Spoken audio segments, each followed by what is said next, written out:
What's up, guys? As promised, we're moving on to the statistics area in this next video from the Edit Alert series.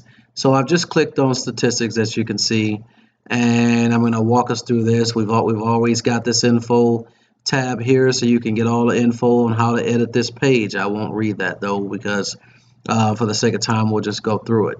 So for characteristics, and wait, before I get started, again, I'll tell you, as you can see, every one of these little areas have their own update tab, which is very important so that you don't hit an update and think you're going to update everything. So basically, when you come in, you're going to update this area first, update it, and then you'll move on to the next one, update that area, move on to the next, update that area, and so on and so forth for the rest of it.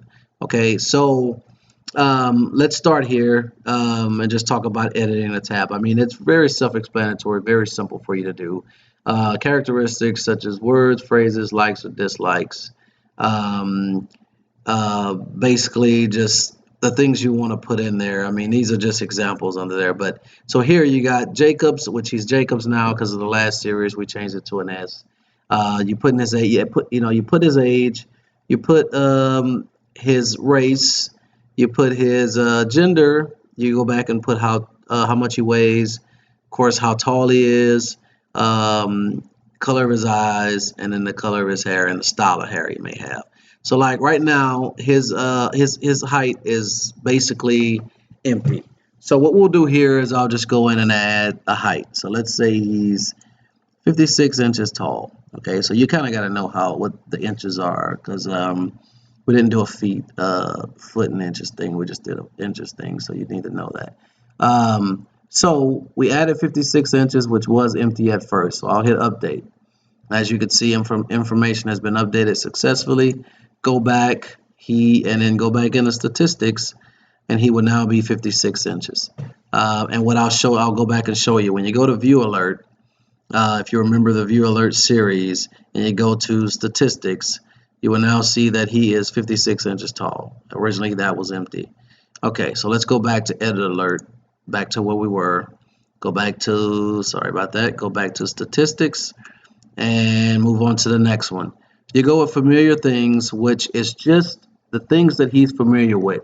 Basically, if someone wanted to walk up and talk to your loved one who's missing, what kind of things could they talk to them about or mention or say that might get their attention and get them to stop and, hang around long enough for anyone that was notified to come and pick up their loved one, to come and talk to. Because sometimes with special needs, and I don't have to tell you all about this, but, the communication is very important in how you communicate to them. So, giving them familiar things to think about when your network comes into contact with them is very important. So you would put the familiar things here. This also helps out with, things that they might like to do that might bring them to a certain place.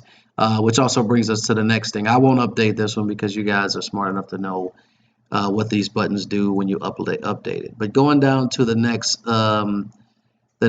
box, you would have your favorite locations. So you would want to list as many locations as you can in a general area, especially from where he or she may have gone missing or eloped or wandered from, so that people kind of know where to look. I mean, if they like lakes, then people know if there's a lake in the area, they might want to go to the lake and make sure that they don't make it there, especially if that's a dangerous spot.